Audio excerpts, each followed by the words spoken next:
reports. Any additions or corrections? If not, I'll entertain a motion.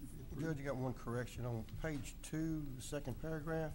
When it comes to the Legacy Trail, I recused myself and left the room during that conversation. That needs to be added. Please. Yes, okay. Any other corrections or additions? If not, I'll entertain a motion to approve. Mr. Lyons, Mr. Tackett. Second. All in favor? Okay, it is unanimous. For this month, we do not, or this meeting, we do not have any transfers. You have a copy of the bills and hand checks. Any questions? If not, I'll entertain a motion they be approved. David? Second. Mr. Hoffman? All in favor? Judge, I'm going to recuse from any Parks and Rec that may be in there, please. Unanimous with one recusal. Clerk fees were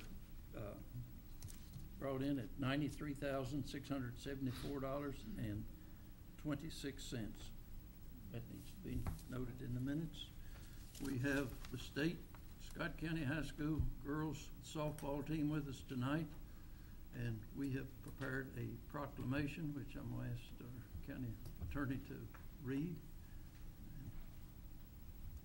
Good evening, ladies. It's a proclamation from Scott County, Kentucky, honoring the 2014 Scott County High School Girls Softball State Championship team. Whereas for the first time in Scott County High School history, the Lady Cardinals softball team won the KHSSA State Championship. And whereas team members Marley Tevis, Katie Stamper, Kelsey Long, Sam Luckett, Allie Jo Snyder, Taylor Ricketts, Jordan Ison, Sam Smith, Hannah Davis, Haley Fain, Kennedy Sullivan, Princess Valencia, Grace Mullins, Madison Moss, Cheyenne Combs, Madison Shively, Camry Wells, Ashley Birchfield, Haley Osborne, Paige Hampton, and Emily Knox, along with head coach Jeff Portwood and assistant coaches Kayla Portwood, Tim Tevis, Rachel Jones, David Whitley, and John Turner, finished the season with, this ain't too shabby, 33-9 winning record, also winning the 42nd district tournament and 11th region tournament. And whereas in addition to the great season the Lady Cardinals had, Marley Tevis, Katie Stamper, and Sam Luckett were named to the East-West All-Star team, plus Marley Tevis and Allie Jo Snyder were named All-State Academic First Team, while Katie Stamper and Sam Luckett were named All-State Academic Second Team. Now therefore, I, George Lusby, Scott County Judge Executive, on behalf of the Scott County Fiscal Court, through this proclamation, congratulate the Scott County Girls State Championship softball team and coaches for their outstanding season. Your success and dedication have brought pride to all of Scott County. May you continue this sense of dedication as you advance in your life's pursuits. Signed this day, the 24th day of July, 2014, by Judge George Lusby on behalf of the court.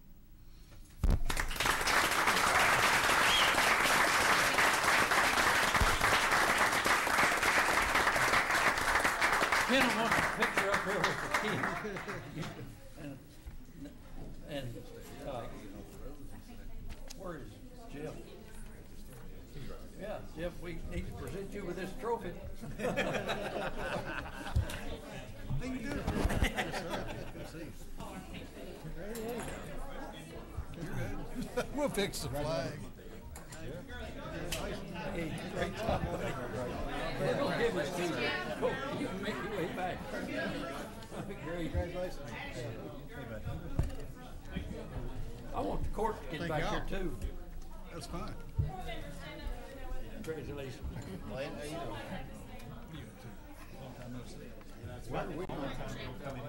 Yeah, I want Jeff. Jeff, why don't you get here in the middle? Yeah, we're all right. Jump in here, man. Get in here. Yeah. Yeah, you do. Jeff stands upstate. Yeah, so we can see them in the back, but you all need to scoot in, y'all. Come on. Did you powder your head beforehand? There you go. Flash might show up. Turn around there. Say when. Ready? 1, 2, 3. I could tell when Jeff's like really funny. 1, 2, 3.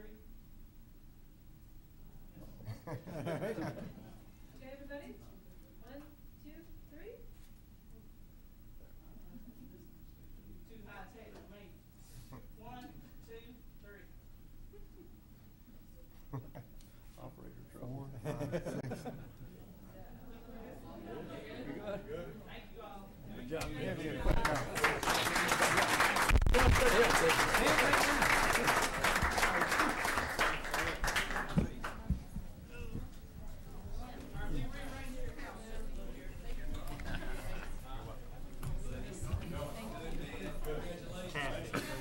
you got the building code ordinance? Doing good, good to see you. Glenn, have you got the building code ordinance? Text it to me.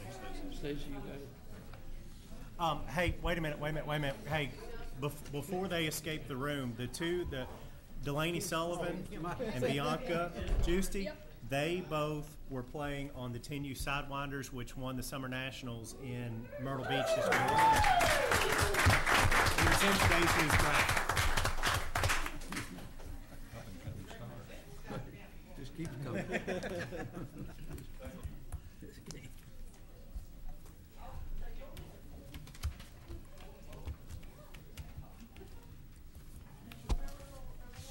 we ready to vote on these? Interlocal control for the animal control or just a review?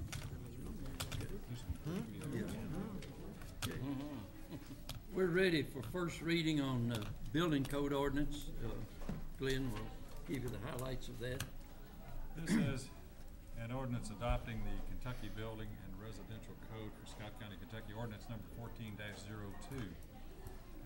Before I begin, all the credit goes to Mr. Hartley. He was kind enough to put this together and send it over for my review. It's fine in terms of what we need to accomplish, but he needs the credit, not me. This says, whereas KRS 198B 060-1 requires that all buildings constructed in Scott County should be built in compliance with Uniform State Building Code as adopted by the Board of Housing, Buildings, and Construction. And whereas under KRS 198B 060-1 authorizes any city, county, or urban county government to require by ordinance permits, inspections, and certificates of occupancy for single-family dwellings. Whereas under KRS 198B 060-11 requires the local government to employ or contract for or with electrical inspection services. And whereas KRS 198B 060-1 and 815 KAR 7-070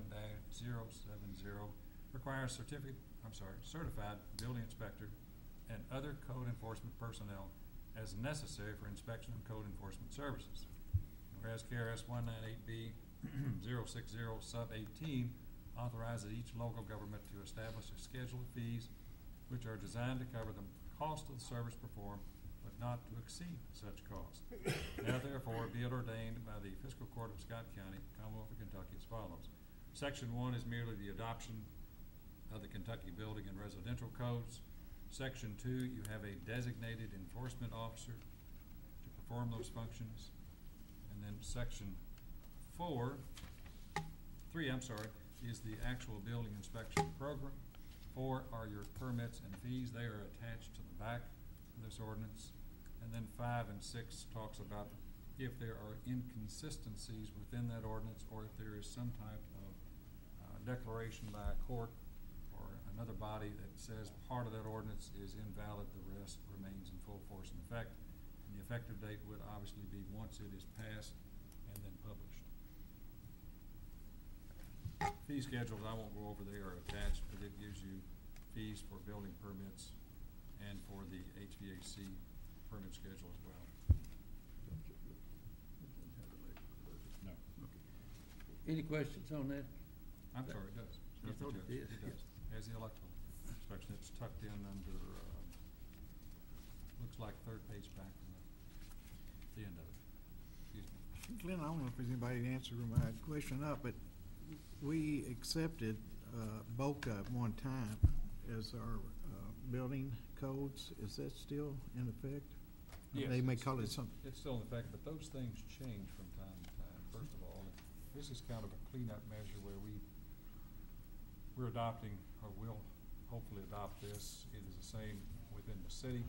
We've established the office some time ago, and the fees now will be uniform to that.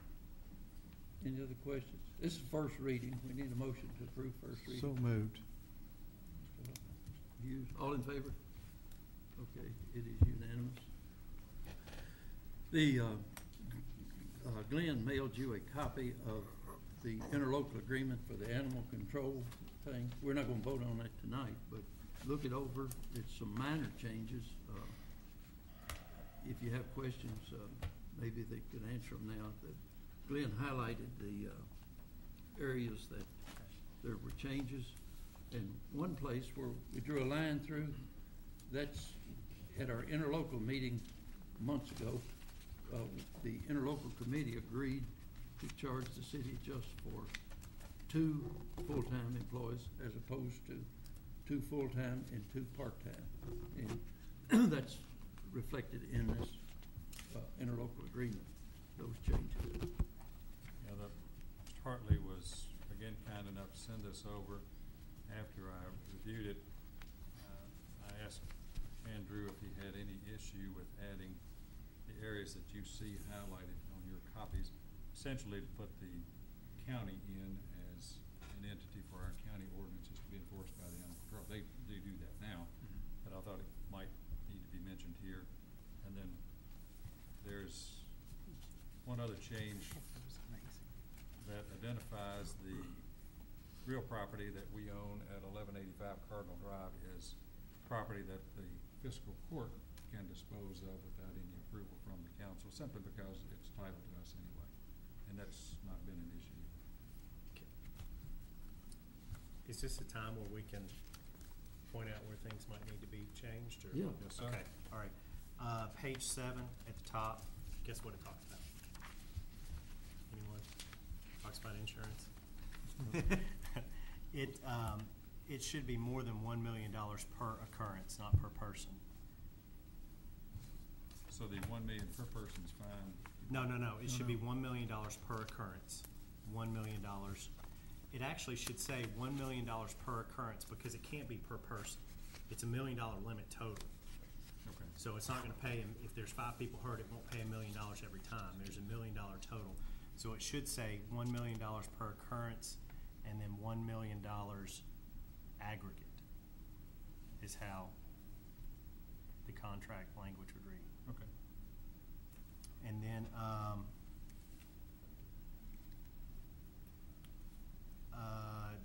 under shared liability of the city and county,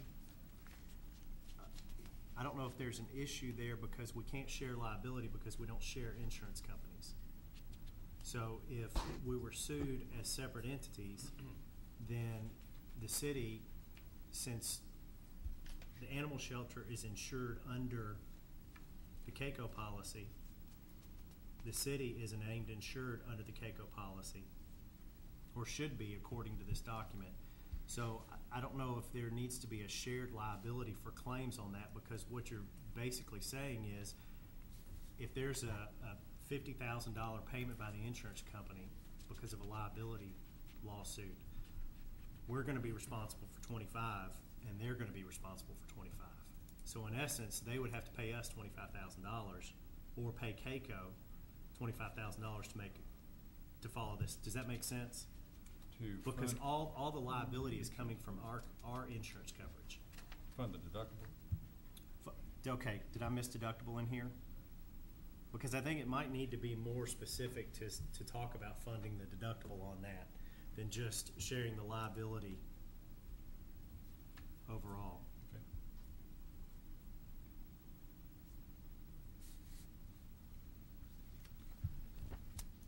All right, sir.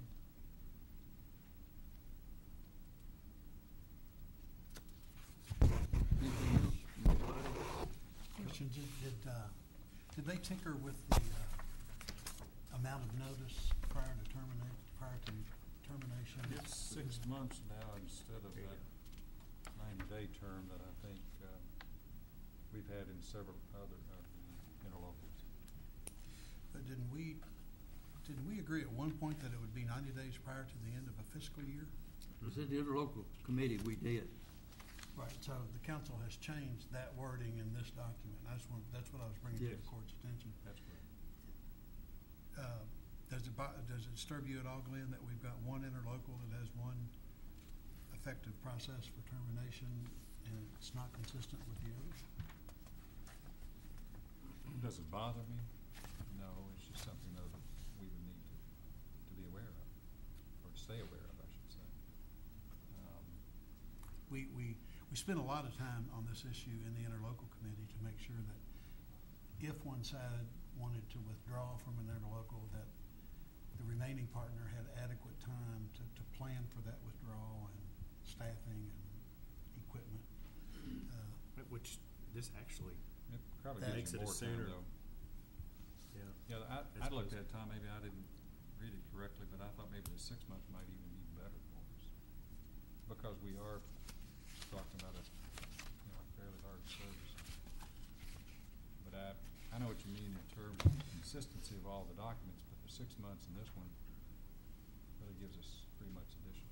Okay, just as long as we're aware of that difference from That's some of the correct. other interlocals. We did agree to that at one time, we, the committee.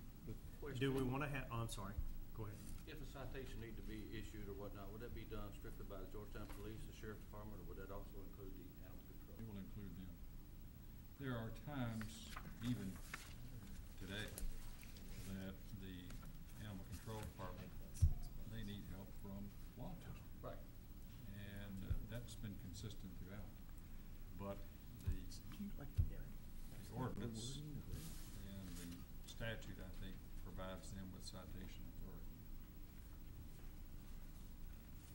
Any other questions or comments? Yes, I got one. Okay.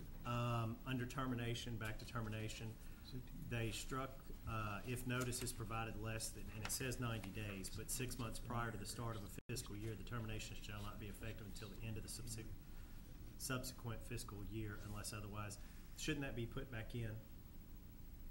Well, I think, and I did not ask Mr. Hartley about this, I just received essentially the same document you did. This Okay. is the format I got too, David. Just for more clarification, that if you don't cancel it 6 months out, then it rolls for another 18 months because of that time period. I can ask him about that. Okay. I thought they made the change from 90 days to 6 months simply to eliminate the need to do it at the Okay. 6 month That, time. that's what I'm thinking they Yeah. did. Okay. That's the change That's the that I was trade-off. referencing. Okay. Yeah, I think that's the trade-off. Can you give me a little bit of clarity on 4.1, administrator?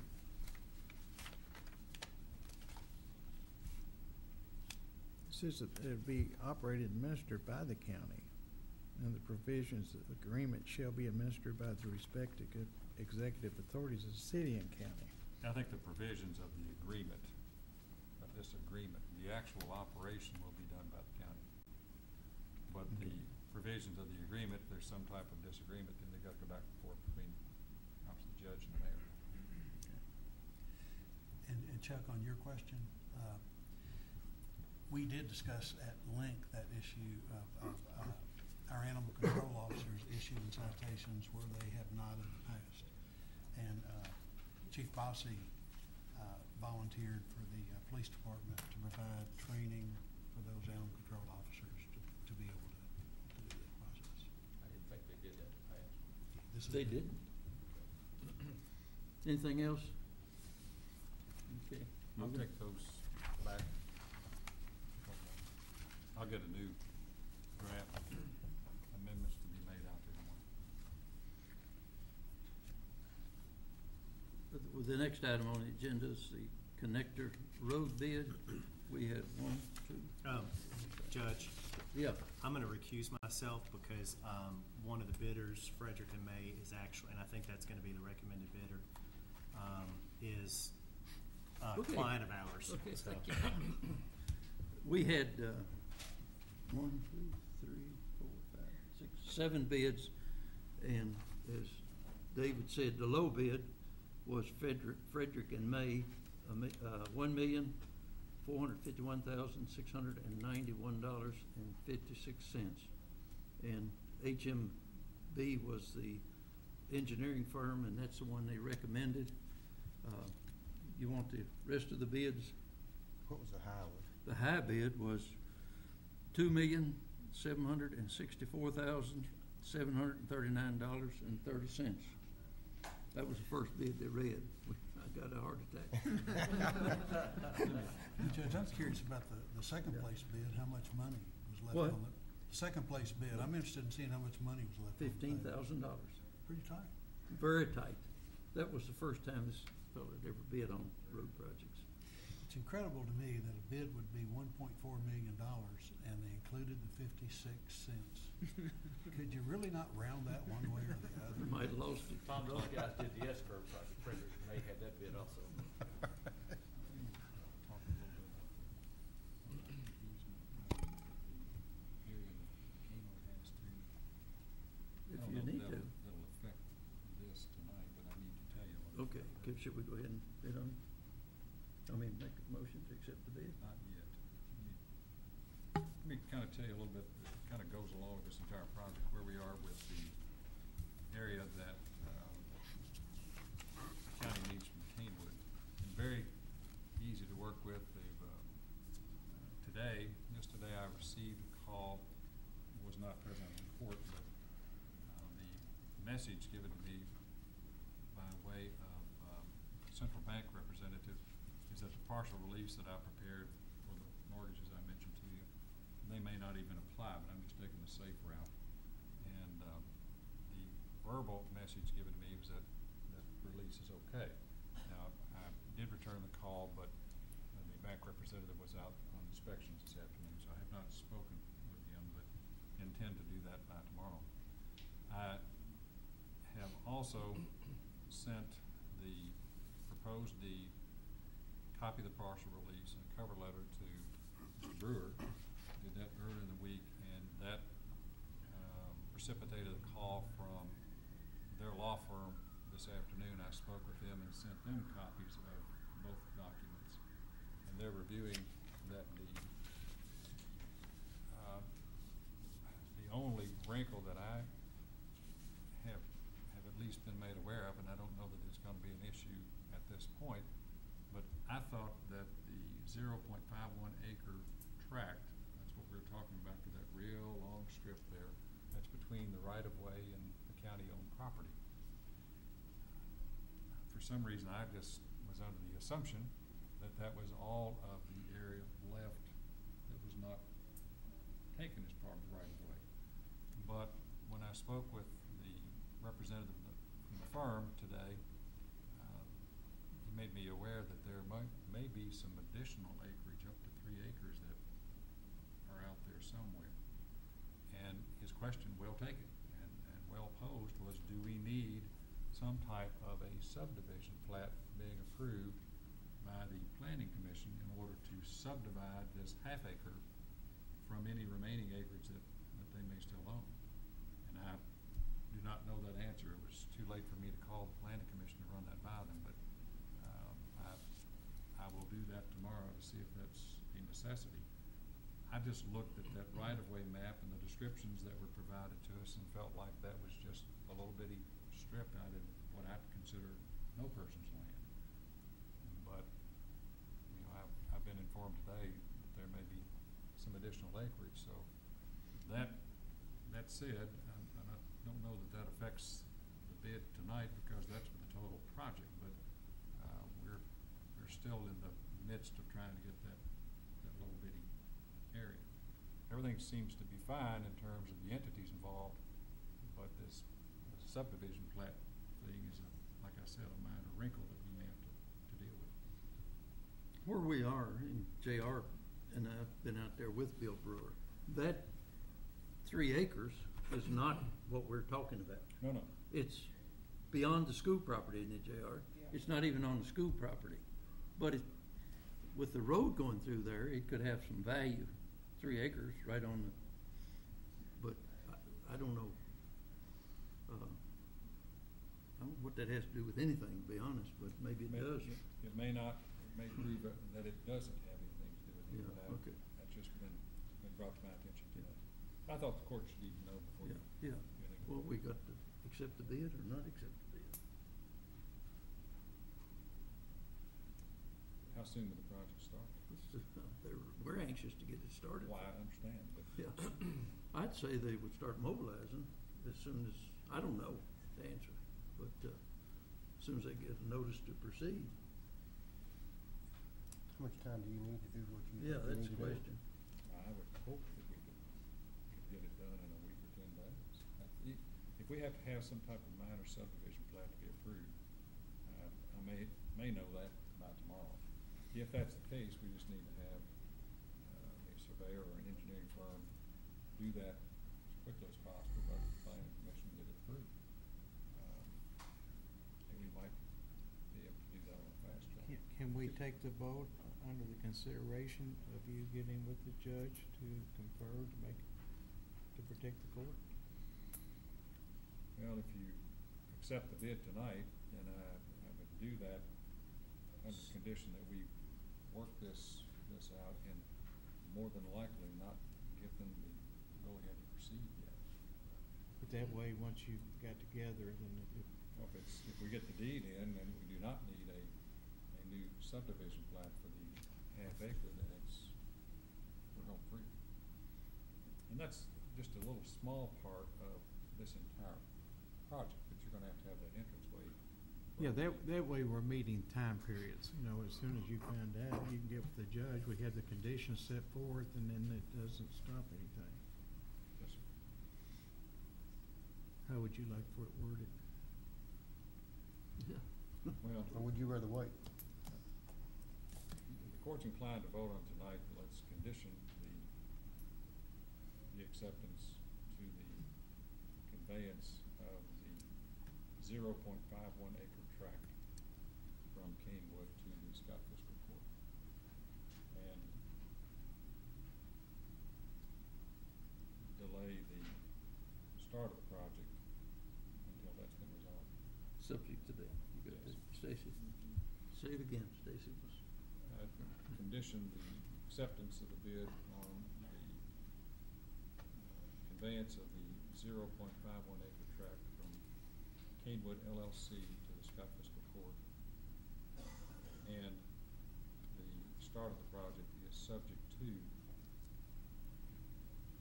that conveyance being received, or conveyance being made to the Scott Fiscal Court. I'll make that motion, Judge. Is there a second?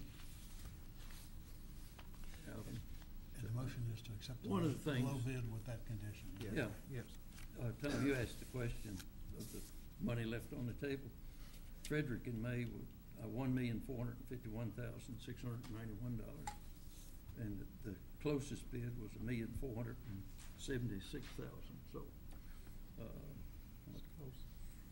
$15,000 on a lead. And the architect's estimate was 1.8, I believe.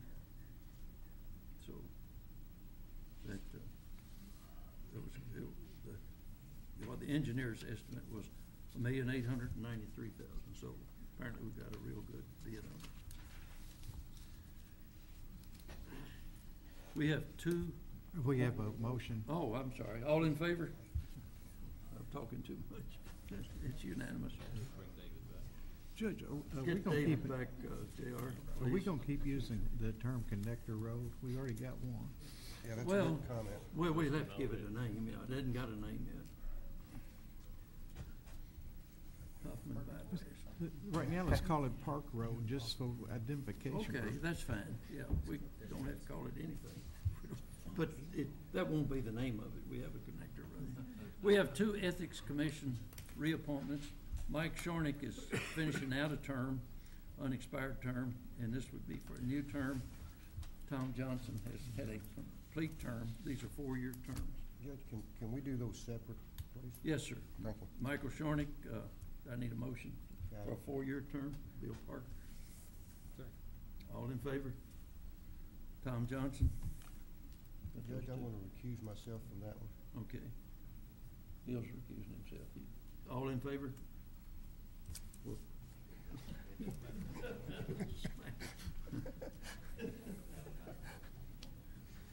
We had a lengthy discussion on the maintenance building site selection, and do we have a motion for the site? Chuck? We do have a motion for the site What is proposed that? at the Great Crossings property. Is there a second? Mr. Lyons, any further discussion? All in favor? Okay, it is unanimous. We have, or I have a recommendation that we employ CMW as the architect firm to design the building, and their fee is 6.25% for the amount that they would get paid. That'd be my recommendation. Is there a motion? Motion, but that would be for all the buildings. Is that right? For the whole thing, yeah, Yeah, the the whole project, project. yes. Yes, sir. Bill Parker. Any questions? All in favor? It is unanimous. Have a motion for the, or a recommendation for the CM. Let's see how that is listed. Codell Construction Company as the construction manager for the same project. That would be my recommendation. Can I get a motion to that effect? Is this at risk? At risk, yes. Well, the motion, I'll second There's a the motion, but I had a motion. question before we vote. The at-risk part of that, does that end when the certificate of occupancy is issued, or is there an extension, a year or how does that terminate? We have someone here from the company, so can you answer that question? Yeah. I'm Dirk with Codell. Can you repeat the question? We wanted to do this, management at risk, but when does the risk portion for you end? Is it when the certificate of occupancy is issued, or is it an extended period after that, or basically how long is the warranty, I guess? Substantial completion happens 30 days prior to final completion when you get your certificate of occupancy. And then a year after that is when the warranty, so I would say a year after, but usually we'll take care of it as much as we can. So I would say a year after. Any other questions or comments?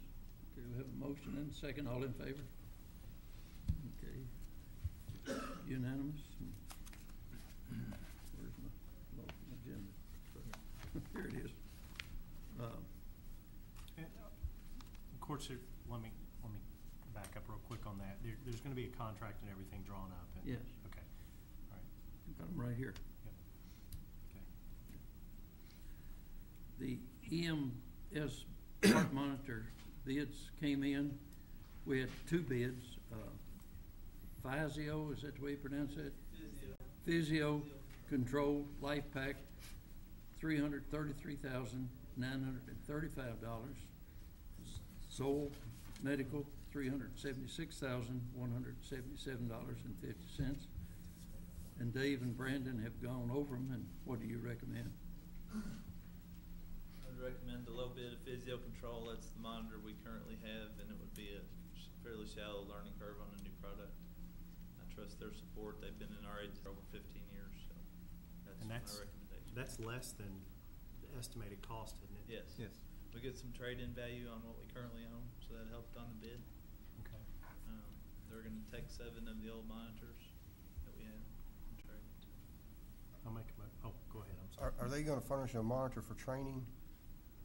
There'll be a monitor, there'll be training provided in the bid award. They'll come in and train Right, employees. but I think you and I had talked originally about them maybe providing a monitor for training uses only, or are we gonna get that extra monitor, or?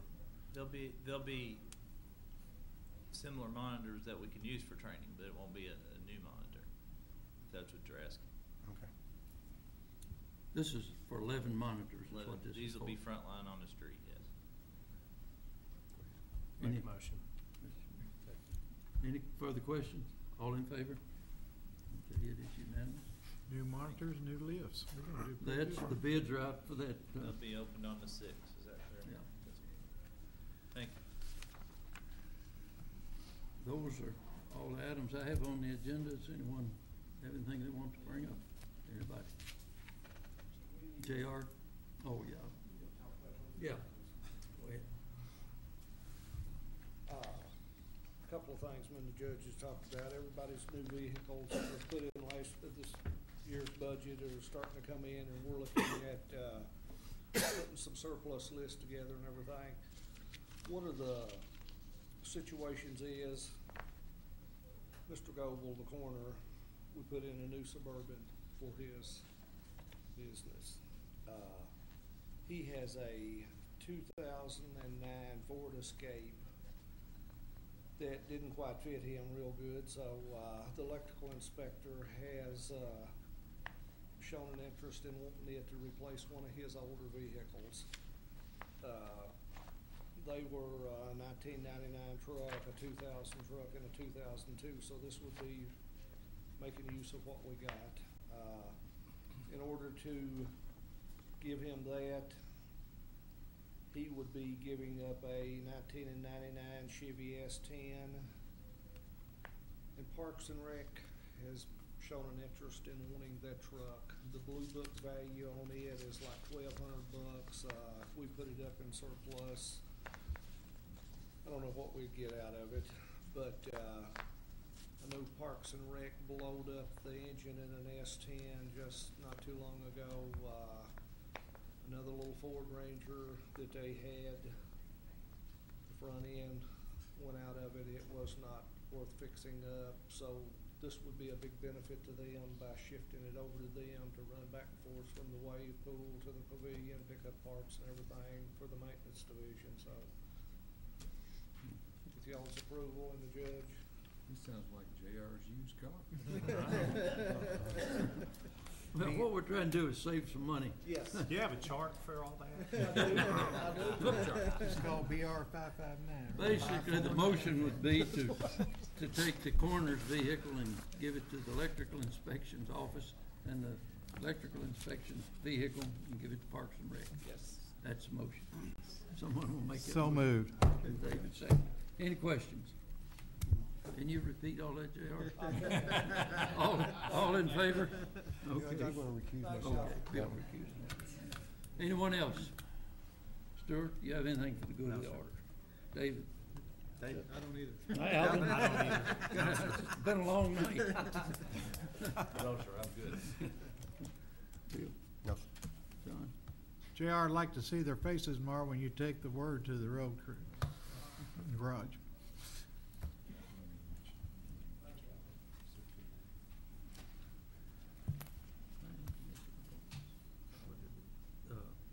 Yeah. What, Tom? Alvin? No, sir. Glenn? This is only for your review, but I sent each one of you a little short letter today on the planning commission appointment issue. And I know you asked me to look into that some time ago. I've had great help from Mr. Perkins and Mr. Marshall. Mr. Marshall's, of course, Sadie city attorney, and Charlie Z.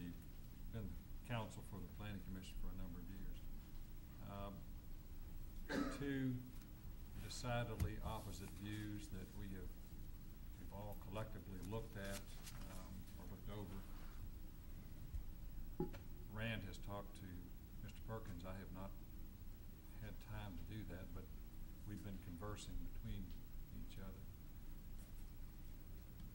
The bottom line is, it appears to me, and I say this with a lot of hesitancy because Mayor Christensen would be an excellent appointment to the Planning Commission, but it would appear to me, if you take a very conservative view, that there may be an incompatibility because Sadieville is a city commission, mayor commission form of government as opposed to a mayor council. Charlie was right on point when he provided a case decided back in 2004 that made a big distinction in a mayor council jurisdiction in zoning issues because under KRS 100, 211, the mayor has no vote in zoning matters that are there for either affirmation or denial because the mayor is not considered a part of the legislative body. The legislative body would be the council members. With that in mind, I did not realize until Mr. Marshall brought it to my attention that the city of Sadieville is a mayor commission jurisdiction. And if you look under the definition of a mayor commission jurisdiction in 83A, it says that the mayor, or the implication to me is the mayor is a member of the legislative body.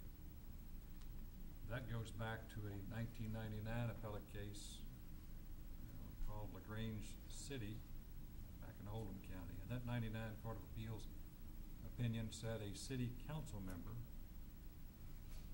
could not serve as a joint or a county planning commission member due to an incompatibility.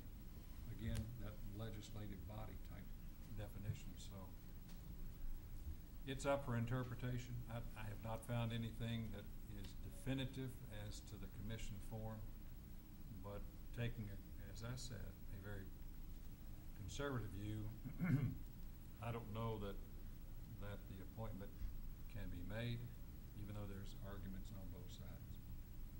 And I say that with a lot of reluctance because I think Mayor Christensen, excellent nominee and would make a good commission member, but you've asked me to look into it, and that's kind of what I've come up with. And that's where we leave it. Can I ask a quick question? So does he know? Is he aware of this yet? Does he know what? Is he aware of the opinion? I think Mr. Marshall's had a conversation with him. I have Okay. not spoken with him, and I do not know what that total conversation consisted of, David. I do, to make a long story short, I have not spoken Okay. with him. We don't need to do anything tonight. You need to think about that, but again, that's an opinion at this point.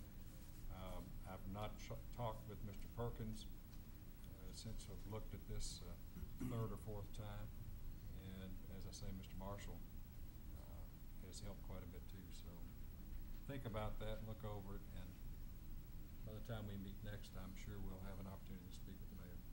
And I would anticipate being able to talk with Mr. Perkins. He may come up with something different. He may know something different already, David, that I'm not aware of. Okay. Anything else?